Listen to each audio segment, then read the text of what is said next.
Can Trump punish Assad without risking World War III?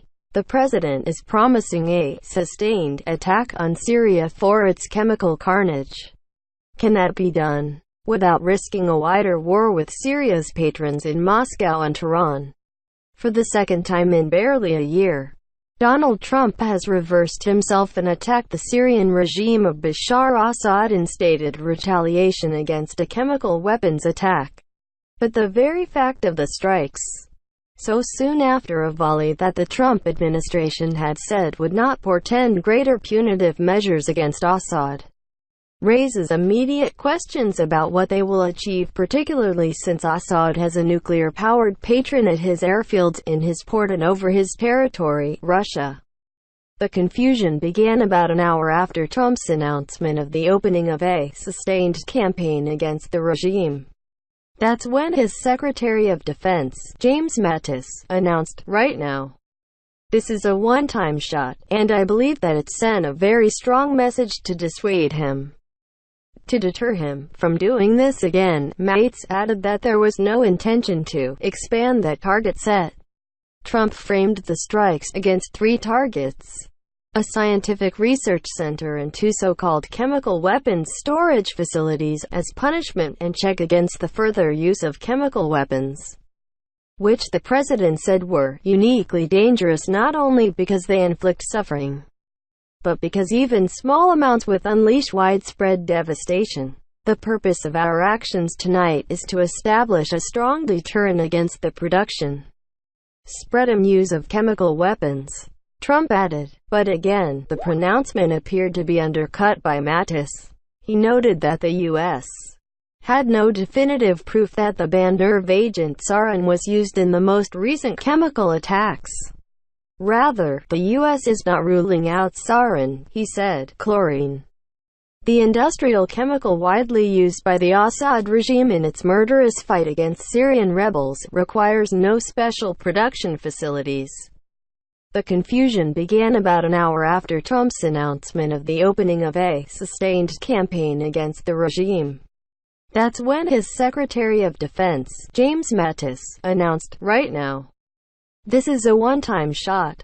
Allies of the president and White House officials wanted to emphasize that, as news of further intervention against the Assad regime trickled in on Friday evening, this is not the inauguration of Trump the nation builder.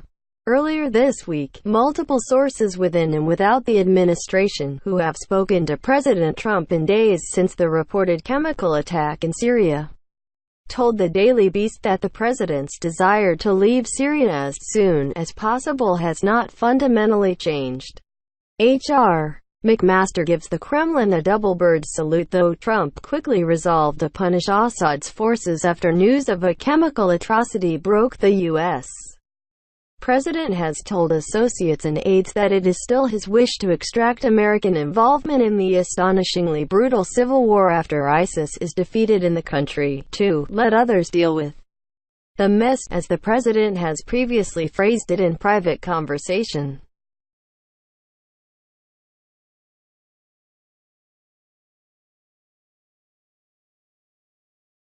A strong message to Assad, Putin, Iran, a Trump confidant said. He still strongly prefers we get the hell out of there as soon as it can be done, if not sooner even. In a sense, the mixed message wasn't all that different from the one Trump sent when he ordered an April 6, 2017 Tomahawk missile strike on the Shahrad airfield that the Assad regime was said to use to stage a sarin attack on Khan Sheikhoun. It reversed 4 years' worth of antipathy for wading into the brutal Syrian civil war, as well as occasional expressions of comfort with Assad as aligned with him against Islamic State. It also reaped him the best media reviews of his presidency from vacant pundits. Nearly immediately, his security advisors signaled that they sought no further action against Assad. It was, singular, against the chemical weapons use.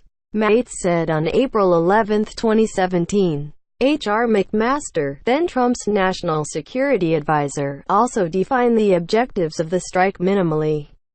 after reports emerged that the Syrians had, within days, repaved the airfield. McMaster told Fox News, "I mean, that's not what the objective was, to take out the airfield forever. The objective was to send a very strong political message to Assad. By clicking subscribe, you agree to have read the terms of use and privacy policies. Subscribe." Trump all but acknowledged tonight that this objective was not met. 1 year ago, Assad launched a savage chemical weapons attack against his own innocent people. The United States responded with 58 missile strikes, that 20% of the Syrian Air Force. Last Saturday, the Assad regime again deployed chemical weapons to slaughter innocent civilians near the Syrian capital, he said. But it wasn't the only time. In the year since the 2017 Tomahawk strikes, Assad launched dozens of chemical attacks on Syrians, starting last July.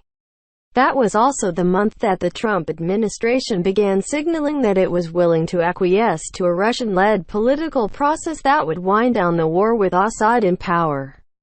Earlier this month, Trump reversed himself and publicly expressed a desire to expeditiously pull U.S. forces out of Syria. Within days, Assad's forces assaulted the Damascus suburb of Dome in an apparent chemical attack, leaving at least 70 dead and 500 exposed. President Trump wants to send a strong message to Assad, Putin, Iran. He still strongly prefers we get the hell out of there as it can be done, if not sooner even. Trump confidant Trump called it an evil and despicable attack, which left mothers and fathers, infants and children thrashing in pain and gasping for air. These are not the actions of a man, they are crimes of a monster instead.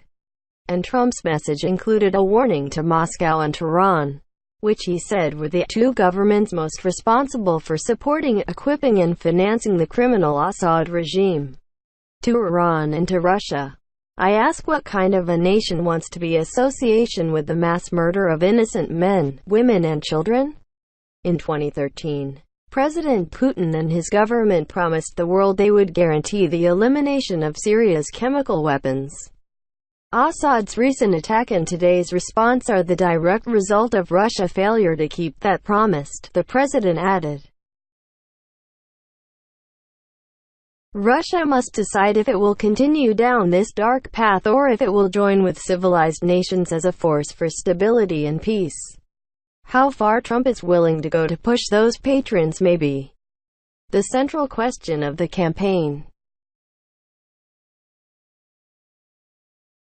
How far do you have to go to reach that goal of deterring chemical attacks without running into the probability or risk of a much more dangerous confrontation? Given the presence of Russia, the presence of Iran, the state of tension is higher than it was a year before, said Rob Malley, a former senior Middle East aide on Barack Obama's National Security Council and the president of the International Crisis Group. That's because Russia's sponsorship of Assad boxes the Trump administration into a strategic corner. Another one-off strike, even on a larger scale than last year's, can be absorbed by the regime, accomplishing little to nothing. Trump himself seemed to admit this on Friday night. We are prepared to sustain this response until the Syrian regime stops its use of prohibited chemical agents, the president said. But Trump's approach has risks, as well. A broader military campaign risks a potentially catastrophic confrontation with the Russian Air Force. At most, the U.S. can continue to launch strikes to limited effect and hope that they don't end up crossing Russian red lines, a gamble more costly for the U.S. than for the Assad regime it means to deter.